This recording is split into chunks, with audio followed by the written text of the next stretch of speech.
तर आज आहे गजानन महाराजांचा प्रकट दिन। तर इथे आज बनवत आहे मी झुणका भाकर।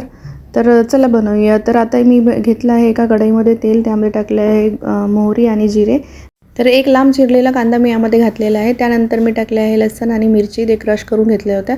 त्यानंतर मी ओल्या कांद्याची पात घेतली होती, ती बारीक चिरून घेतली होती, ते टाकून घेतली आहे। त्या कांदा छान झाला होता। त्यानंतर मी बेसन टाकलं आहे 4-5 चम्मच।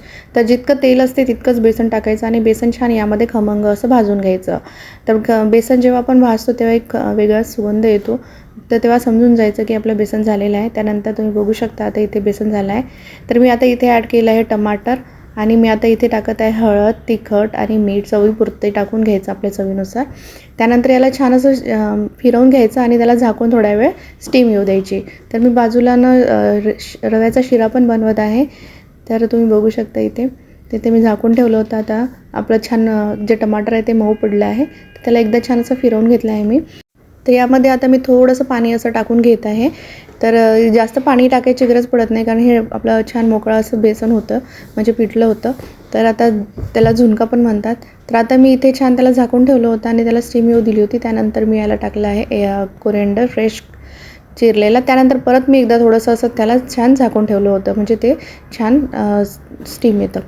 नंतर आपलं पिठलं हे रेडी होतं। तर इकडे मी आता त्याच्यासोबत झुणका आणि भाकर पण शेकून घेते आणि मी ठेचा पण बनवला होता मिरचीचा। तर मी ठेचा आणि जे शिरा बनवला आहे त्याची रेसिपी नंतर दुसऱ्या व्हिडिओमध्ये टाकणार, कारण या व्हिडिओमध्ये खूप जास्त मोठा झाला असता म्हणून मी टाकला नाही। तर मी इथे ताक पण बनवलं होतं फोडणीचं आणि वरणाला पण मी तडका दिला होता। तर हा होता आजचा माझा मेनू।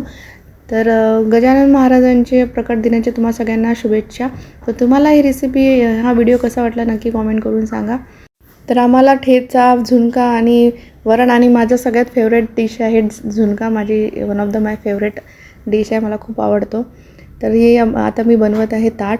तर मी हे देवासाठी नैवेद्याचं ताट करत आहे। तर तुम्ही बघू शकता इथे मी छान झुणका घेतलेला आहे, वरण घेतलेलं आहे। आता मी ताक ठेवत आहे, ठेचा पण ठेवलेला आहे, वरण आणि भात पण ठेवलेला आहे। आणि आता मी इथे छान अशी भाकर ठेवून घेणार आहे।